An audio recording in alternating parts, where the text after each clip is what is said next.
She felt a little strange through the day, but nothing that needed a call for attention.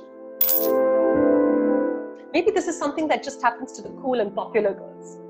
And she never thought that it would ever happen to her. The girls all huddled together in the washroom. And one of them was probably the most popular amongst them.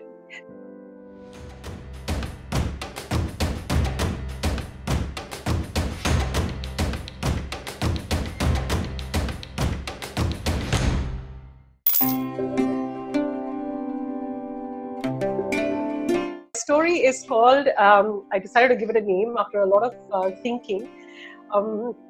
It's called It's Not Just a Girl's Issue. So this is a personal story, but I'm going to see how it comes out. I haven't really... Let's go. All right. So this is a story about a young girl who's in the 6th grade. Okay. And you know how it is to be in the 6th grade, right? The story is not very different from the story of all other girls. This young girl had never heard about it from her mother or from her school teachers or at her school. It was something she discovered amongst her peer group, amongst her friends. So one day when she was in school, she got called by her friends to a washroom break, which is where they gathered to talk about gossip. Okay. So the girls all huddled together in the washroom. And one of them was probably the most popular amongst them.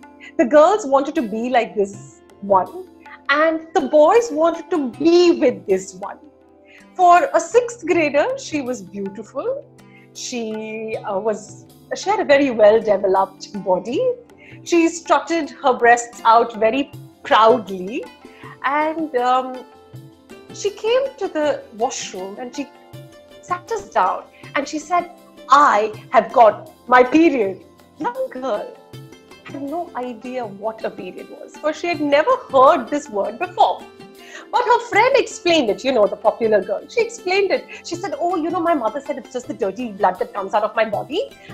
But now I'm a young woman. I can have a boyfriend." But this girl thought about it and she said, she got her period and now she can have a boyfriend.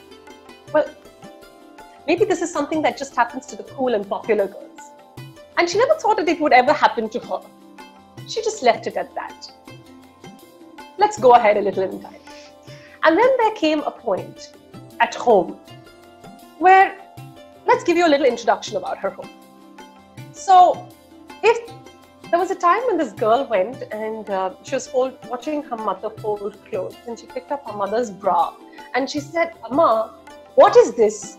Why is your vest very different from Appa's?" So for all of you all there who are not Indians, Amma is mother and Appa is father. So she picked up her mother's bra and she said, "Why is your vest very different from Appa's?" And her mother said what every South Indian Tamil mother would say. She said, "Vidadi, fetch to poing in," which is, leave it alone, go from here, find something to do. So she left it and went to do something. But this was the same reaction she got from her mother for the cigarettes she found in her father's cupboard. This was the same reaction she got from her mother when she found bottles of alcohol in the house. This was the same reaction she got when once she happened to just get a glimpse of a sanitary napkin. Of course, she didn't know what it was. She only asked her mother, "What is this?" And her mother very quickly said, "Vidadi, go find something to do." And so she did. Right? And this is her household, where there are things that are spoken about and there are things that are not spoken about. They are assumed that everyone will understand. So there came a time in her life, in 6th grade, that her parents traveled out of town. And this young girl was at home with her 21-year-old brother. She got ready and left for school, like every other day. And her brother was there on vacation with her. She felt a little strange through the day, but nothing that needed a call for attention, right? At the end of the day, she comes back home And on the way home, when she gets off the school bus, she feels a certain dampness. So the girl rushes up to her house, drops her bag, walks into the washroom because she's sweating profusely, decides to wash up. And when she pulls down her undergarments, her panty, she sees that stain of blood. A 6th grader who's never been told what this is, obviously is struck by fear. She looks at it and she assumes the worst, just like Devjani, that she is going to die. This is a great illness that does not have a cure, but she is bleeding from her vagina, right? So she quickly removes the panty, folds it up neatly, puts it in a plastic bag and hides it in the last shelf of her cupboard. And then she goes through the day, and every few minutes, every few 15 or half an hour, she wears a new panty, a fresh panty, and hides the stained and soiled one inside the plastic bag. And her brother's in the same house, so he kind of notices something is going on, but doesn't really know what. That night, when this young girl goes to bed, fear strikes her, and she's crying. So her brother sits down with her and asks her what's going on. And that's when the young girl removes that plastic bag filled with about 6 stained panties, shows it to her brother and says, well, this is what it is. And she is crying and incoherently explaining that she is probably going to die. Now he's 21, also brought up in the same household where there are some things we speak about and some things that we don't speak about.